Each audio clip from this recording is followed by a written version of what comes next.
من كل داء خلقت دواء من لي غيرك ربي يشفيني يا مولاي. Allahu Akbar. Jazakumullah khairan. Kelas 2 Ibrahim. Semoga dengan bacaan ayat-ayat Al-Quran tadi memberikan kita ketahanan dan semakin menambah iman kita. Selanjutnya penampilan yang ke-8 yakni tadabbur Al-Quran yang akan dibawakan oleh teman kita Elo dan Shannon. Kepada Elo dan Shannon kami persilakan.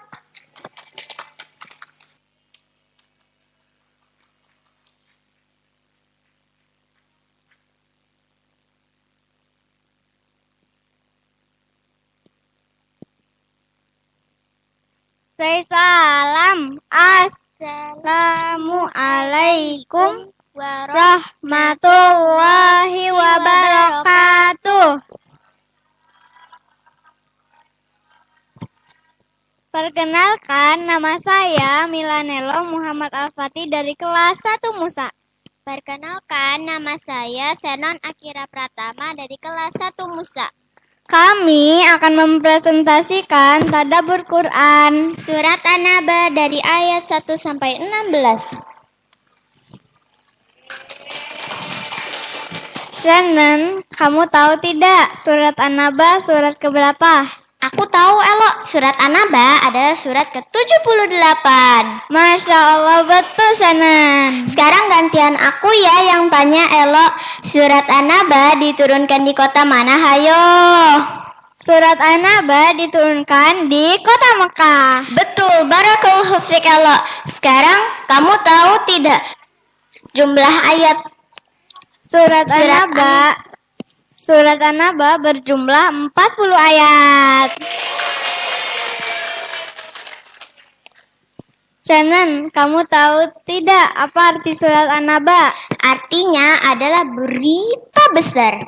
Berita besar tentang apa sih, Shannon? Yaitu orang-orang musyrik yang mengingkari terjadinya hari kiamat. Sekarang aku mau baca surat An-Naba ya. Baik, silahkan, Elo.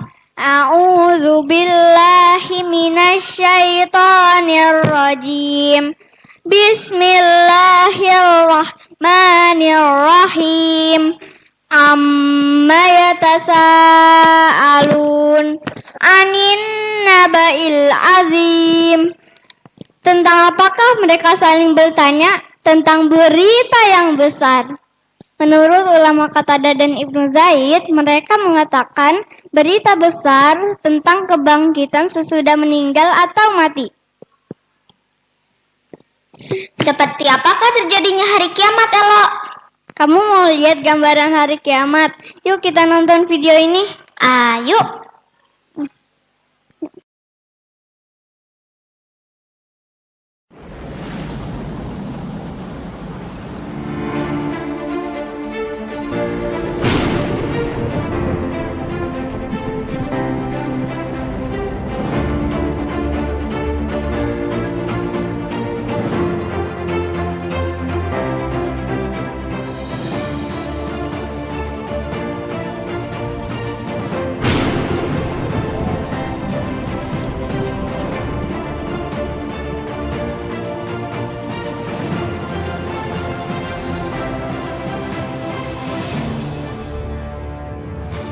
Dalam Islam, hari kiamat adalah peristiwa akhir dari seluruh kehidupan dengan hancurnya seluruh alam semesta beserta makhluk yang hidup di dalamnya. Tidak ada satupun makhluk yang tahu atau meramalkan kapan hari kiamat akan terjadi.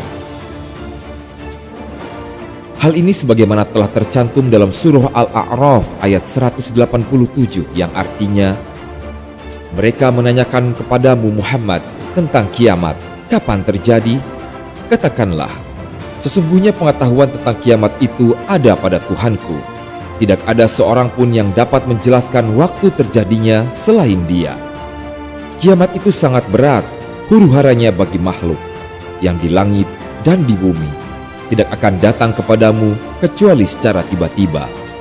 Mereka bertanya kepadamu seakan-akan engkau mengetahuinya. Katakanlah Muhammad, Sesungguhnya pengetahuan tentang hari kiamat ada pada Allah, tetapi kebanyakan manusia tidak mengetahui.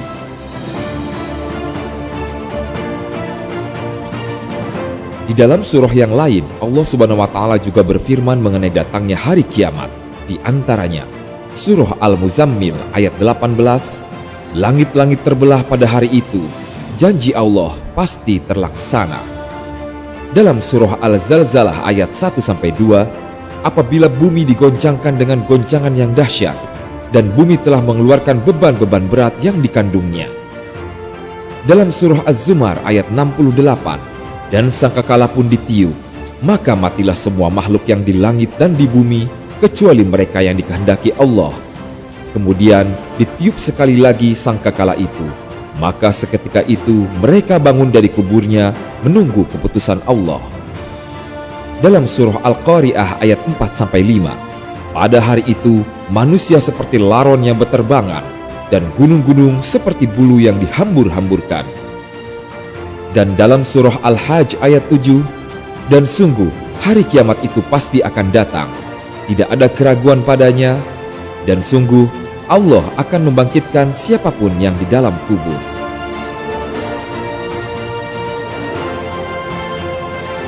Rasulullah Shallallahu Alaihi Wasallam bersabda, sebaik-baik matahari terbit adalah pada hari Jumat.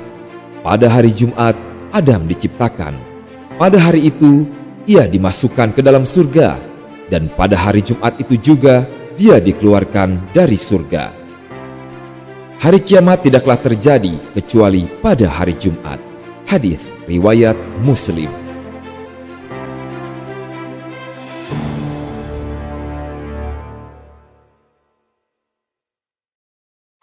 Allah juga memberikan kita waktu untuk beristirahat agar tubuh menjadi segar kembali setelah banyak melakukan aktivitas. Waja'alnal laila libasa. Dan kami jadikan malam sebagai pakaian atau ketenangan, dan menjadikan malam yang tenang untuk beristirahat. Maka gunakanlah waktu istirahat ini dengan sebaik-baiknya. Waj'alnan nahara ma'asya. Dan kami jadikan siang untuk mencari penghidupan. Allah jadikan siang agar manusia dapat melakukan aktivitasnya, mencari rezeki dengan cara berniaga, bekerja, dan melakukan urusan-urusan lainnya. Wa banaina fawqakum sab'an shidada. Dan kami bangun di atas kalian 7 buah langit yang kokoh.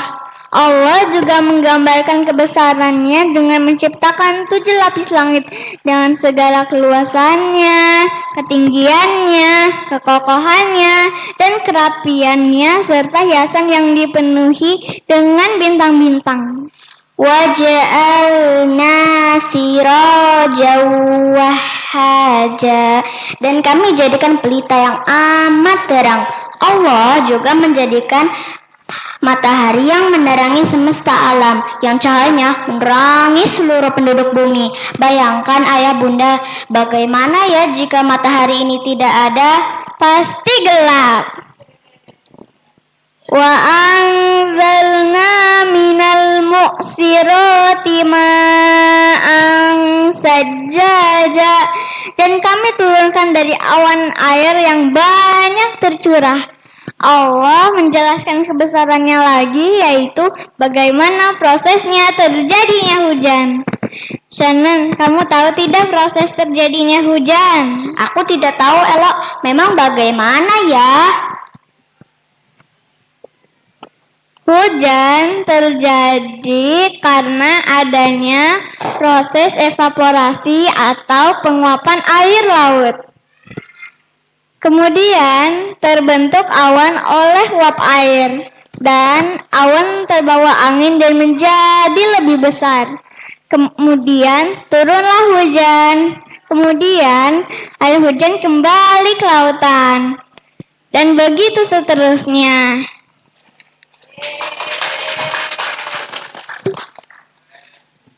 Allah itu hebat sekali ya, Elo. Sekarang aku mau lanjutkan ayat 15-16 ya. Baik, silakan Shannon. Linuhrija bihi habban wa nabata wa jannatin alfafa. Supaya kami tumbuhkan dengan air itu biji-bijian dan tumbuh-tumbuhan dan kebun-kebun yang lebat, dan dari air hujan itu Allah menyuburkan tanaman serta buah-buahan yang sangat lebat.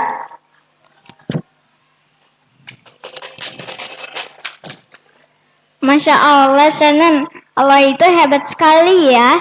Bagaimana kita mempersiapkan untuk menghadapi hari kiamat nanti ya, Shannon? Yang pertama, kita harus rajin sholat, baca Al-Quran, bersedekah, sayang teman, dan taat kepada orang tua. Semoga kita menjadi anak soleh dan solehah ya. Amin. Demikianlah tadabbur Quran Surat An-Naba ayat 1-16. Subhanakallahumma wa bihamdika asyhadu an la ilaha illa anta astaghfiruka wa atubu ilaik. Kami ucapkan jazakumullah khairan. Wassalamualaikum